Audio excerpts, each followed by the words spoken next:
The recent floods in Borno State have intensified concerns about an already fragile public health situation in Nigeria. As floodwaters overran communities, they exhumed corpses, destroyed sanitation systems, and displaced both wildlife, posing an unprecedented threat to public health. This disaster has come at a time when Nigeria is already grappling with outbreaks of infectious diseases such as mpox, cholera, diphtheria, and Lassa fever. The risk of widespread disease outbreaks in Borno has now become significantly higher, with waterborne diseases and vector-borne infections at the forefront of these concerns. This would be the bane of our conversation on healthy living today, as we would be looking at public health risk the flood crisis has caused and ways it can be navigated. I am Aisha, Salihu. Now let's now go over to Maiduguri, Borno State to have a sense of the flooding situation in the state. The flood submerged major parts of Maiduguri metropolis, including places like Monday Market, Post Office, the Zoo Park, Teaching Hospital, among others. The capital has been on a standstill as residents struggle to evacuate. Some of the residents said it's been more than 30 years since such disaster occurred in the state. The last time this kind of disaster happened is 30 years ago. Even at that time, the scale of destruction was not in this magnitude, as it only affected few areas. But this one is massive. I was lucky to evacuate my family to a safe location. The flood came with full force. I have never seen such devastation before, to the extent that the post office is no more, and also the market area. The last one that happened many years back wasn't like this. We appeal to the government to provide boats to help rescue those trapped by the water. At the moment, many are hoping that residents at the affected locations will survive until help comes from the appropriate quarters. Also in the week, the Nigeria Center for Disease Control and Prevention at a press briefing in Abuja says there was need for proactive measures to be put in place to avoid disease outbreaks in Borno State as a result of the flood, which has led to loss of lives and properties. The Director General of the NCDC, Dr. Jide Idris, who warned that flooding usually comes with grave health implications, listed possible disease outbreaks to include diarrhea, cholera, dengue fever, typhoid, and hepatitis. Let's take a look at the press briefing. Yeah, there's a declining trend in the number of suspected cases of fatalities. And of course, again, fewer states now are reporting cases of cholera. But we should not rest on our laurels, because one, we still have the rainy seasons, and two, remember the flood recently now. And flooding also have the health consequences. Flooding can increase the number of diarrhea cases, it can increase the number of cholera cases, gastroenterology, typhoid cases, even malaria cases because of mosquito transmission, typhoid. This year alone, Lassa fever cases, meningitis cases were more in number and death rates this year than we saw the previous years. We do not want that to happen again next season. So there is a need to start taking precautionary approach, preventive approaches now before they get at us. And now joining us to talk about our topic today is Dr. Yakubu Mohammed El Yakub, Chairman, Nigeria Medical Association, Borno State. Thank you so much for joining us on the program, Doctor.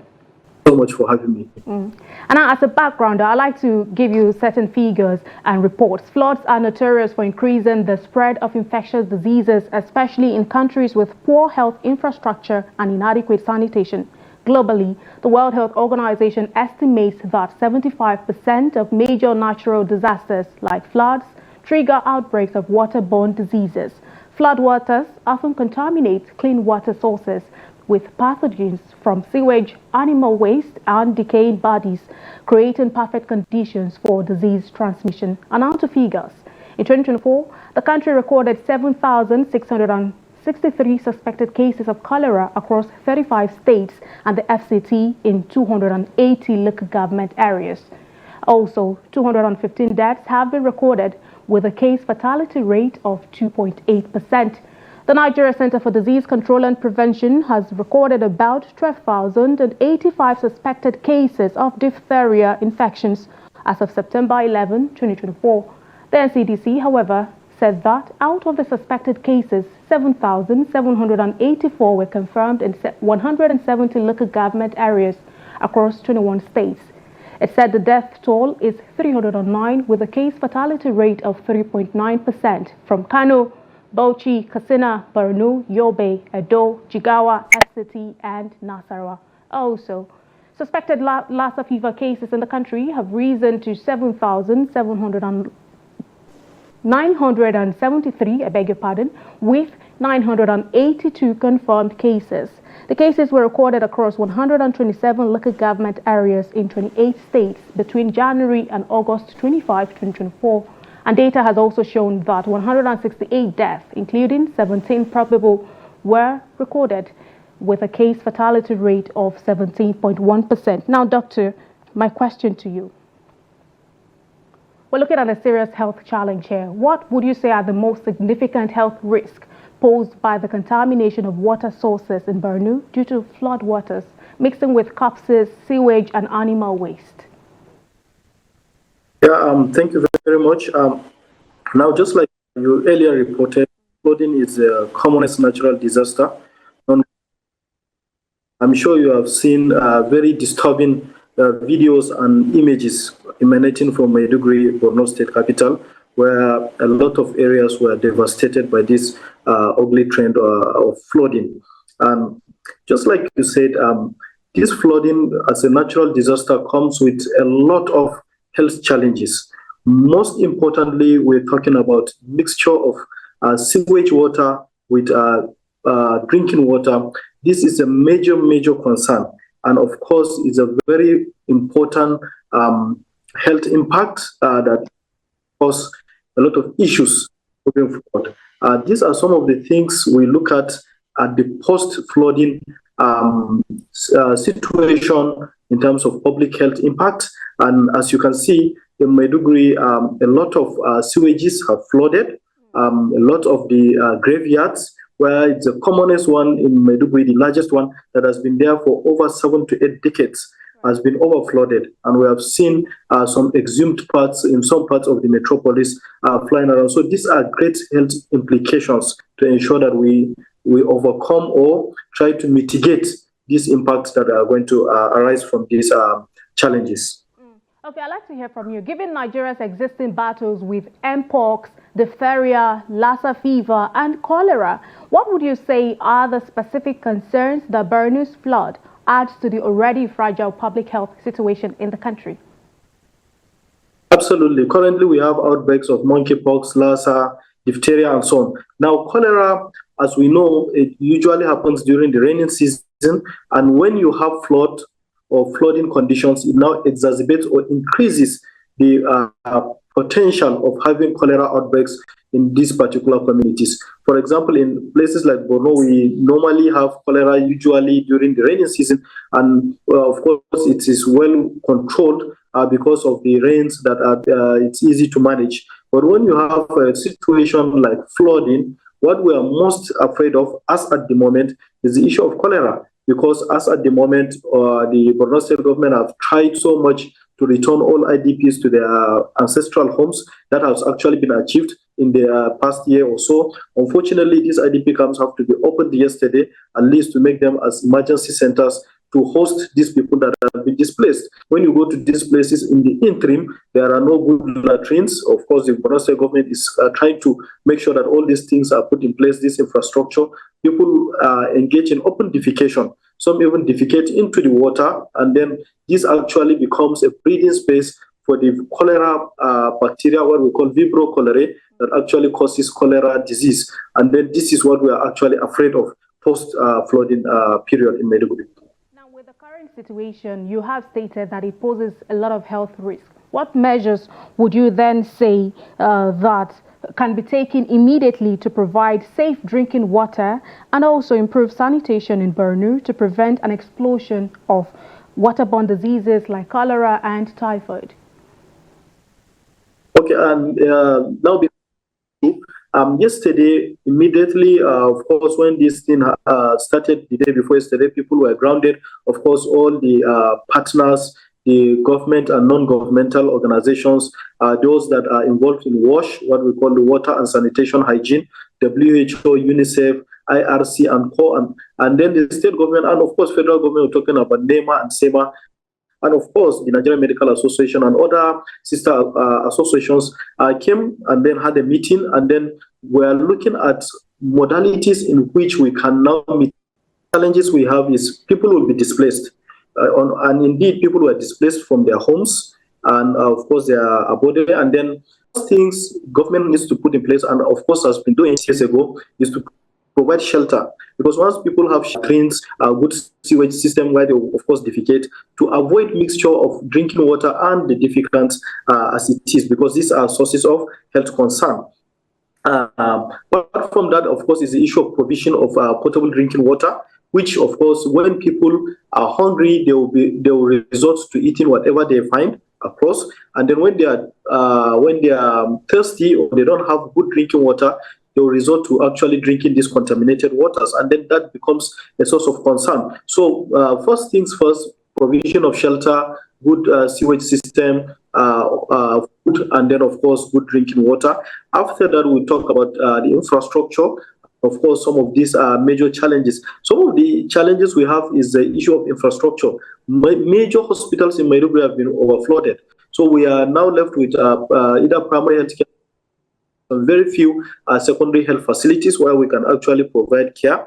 Health professionals, some of them had their homes flooded, and of course you have to serve yourself before you go out and help others. And then of course access to medicine. We have seen videos where some of the very important stores where we keep medicines and vaccines and other things overflooded and overrun by this flood. That of course in the government, I've been to IDP camps yesterday. I visited like 4 to 5 of those areas to ensure that our members come out and must to actually provide the needed healthcare facilities or services that our members need. I've seen a woman delivering actually in one of the IDP camps. Our members actually played a critical role in providing some of those critical first aid that people actually require at the moment.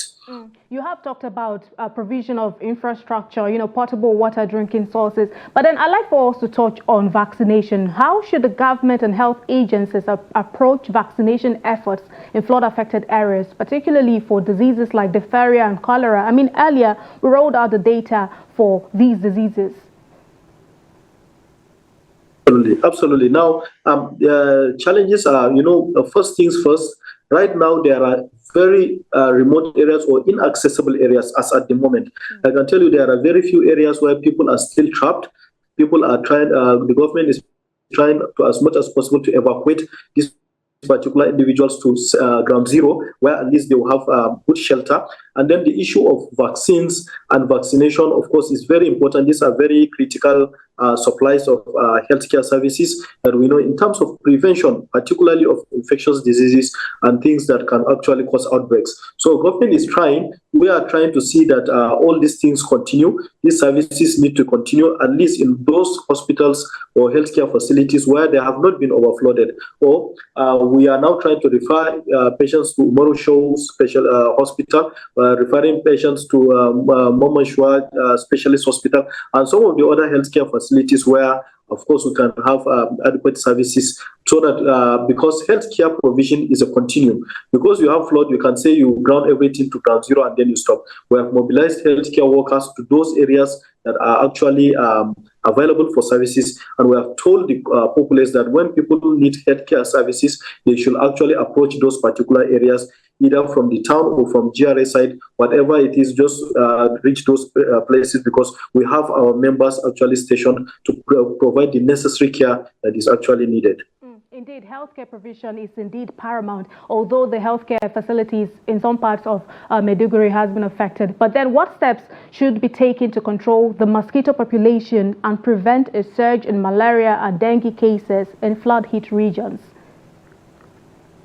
Absolutely. Another issue, major issue, is the issue of the the arthropod-borne illnesses that we're going to see coming from cases like malaria because of course, increase in breeding site of mosquitoes. And then again, we know that it's another breed of mosquito that actually transmits dengue fever and so on. So these are challenges. Of course, part of the palliative measures the government is doing. I saw that yesterday in the IDP camps, distribution of insecticide-treated mosquito nets for those people that have been displaced already. And of course, well, we're going to talk about treating all those flooded areas, treating with insecticides to ensure that you disrupt the breeding sites of these arthropods so that you reduce the incidence and prevalence of malaria and so on in Maiduguri as a community. Otherwise, post-flooding, we're going to see the surge, or a very important surge in some of these preventable diseases, and then that becomes another major issue apart from talking about waterborne illnesses, talk about arthropod-borne illnesses. Another major issue of concern is the issue of insect bites, snake bites, and so on. We have heard that, of course, in the Karimi Park Zoo, where it's housing the main zoo in the center of the town, was overflooded. Of course, we saw a communication from the management that there were animals that got released or escaped from the flooding. And so these are issues. And then part of the supplies we urged these partners to actually help us provide is anti-snake venoms, you understand, things against allergies and so on and so forth. So we are preparing for all the worst case scenario because we cannot predict actually what can happen and what cannot happen. So as at the moment, we are fully on ground to ensure that we attack all the health challenges that are going to come head on. Moving forward, at the tail end after the flooding, one major thing we need to look at is the mental health status of individuals and residents. When you have flooding like this, people are actually traumatized, stressfully, they have anxiety, they have depression, their properties are destroyed. So people, you have to manage those things critically so that, of course, getting the mental health status of individuals fully functional is very vital in terms of fighting the post-flooding era. Thank you. Definitely, Doctor. I was going to come to the mental health aspect of this whole flooding and post-flooding, but then we'll reserve that for later. Still in line with our conversation, I'd like for you to state it. You have stated earlier that the government plans to put, potable water sources, drinking water sources in place. But then, how can the public in Borno, protect themselves from waterborne diseases in the absence of clean water sources and with limited access to healthcare?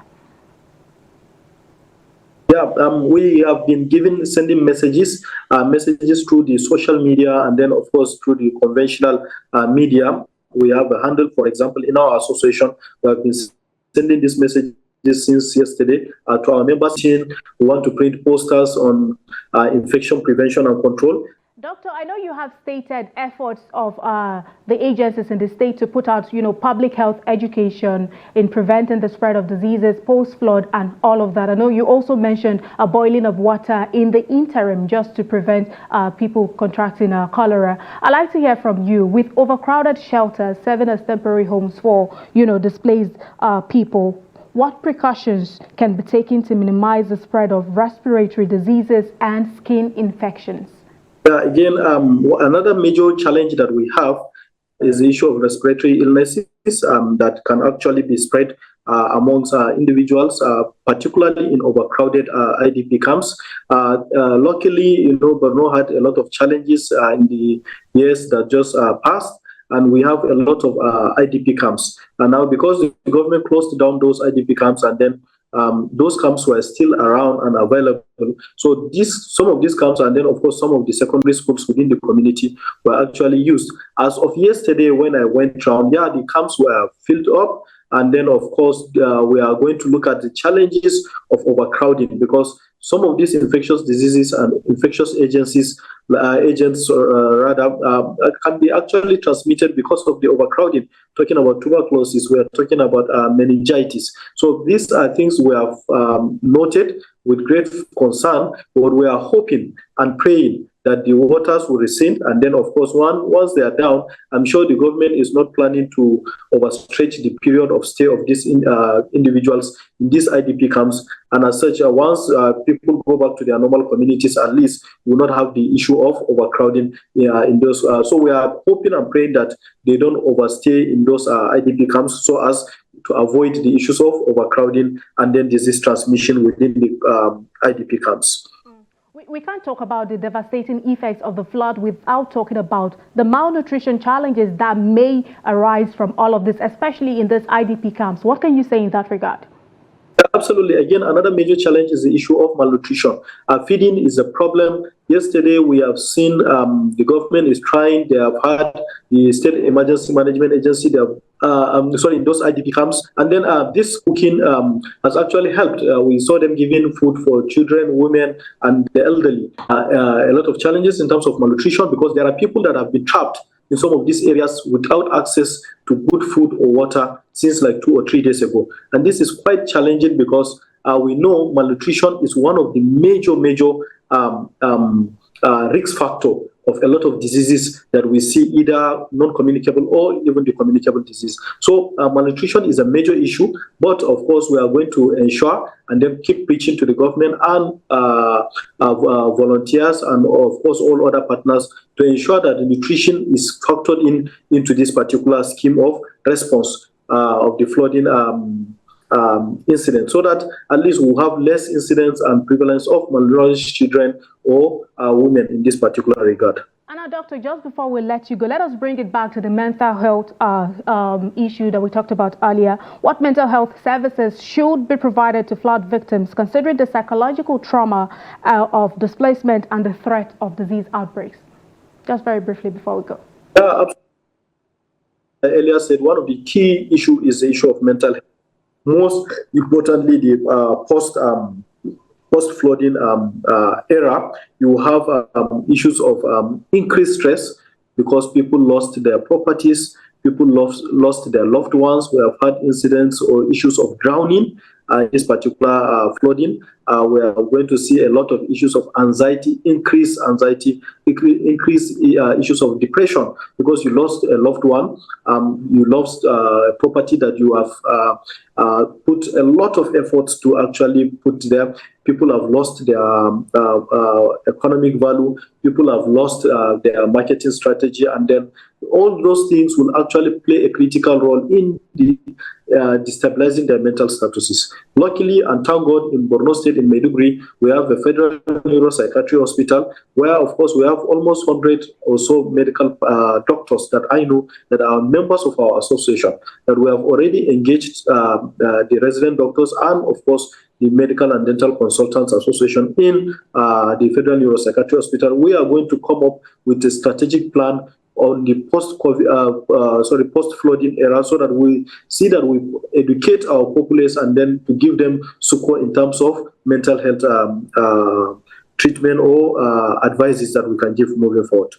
Thank you so much, Doctor, for your insights and contribution on the program. There we have been speaking with Dr. Yakubu Mohammed El Yakub, who is the chairman of Nigeria Medical Association in Borno State. Thank you so much for your contribution. So much for having me. Sorry for the network challenges. It's all part of the issues of flooding. Thank you. You're welcome. The recent floods in Borno pose significant public health risks that could exacerbate Nigeria's ongoing battles with infectious diseases. The contamination of water sources, displacement of communities, and lack of sanitation infrastructure are creating conditions ripe for the spread of diseases like cholera, diphtheria, Lassa fever, and malaria. Immediate interventions, including access to clean water, vaccination campaigns, vector control, and public health education are critical in averting a full-scale health crisis. With coordinated efforts from the government, health authorities, and humanitarian organizations, Borno can weather this storm and protect its citizens from preventable diseases. And that concludes this week's episode of the program, Healthy Living on Trust Television. For comments, contributions, and suggestions, do well to follow or subscribe to all Trust TV social media handles. Download the Trust TV app on iOS and Android devices across their respective stores and get live updates on the YouTube live stream and the website. Join us next time as we continue to explore subjects crucial to your health and well-being. I am Aisha. Salihu. Thanks for your time. We will be leaving you with some facts about flood and public health.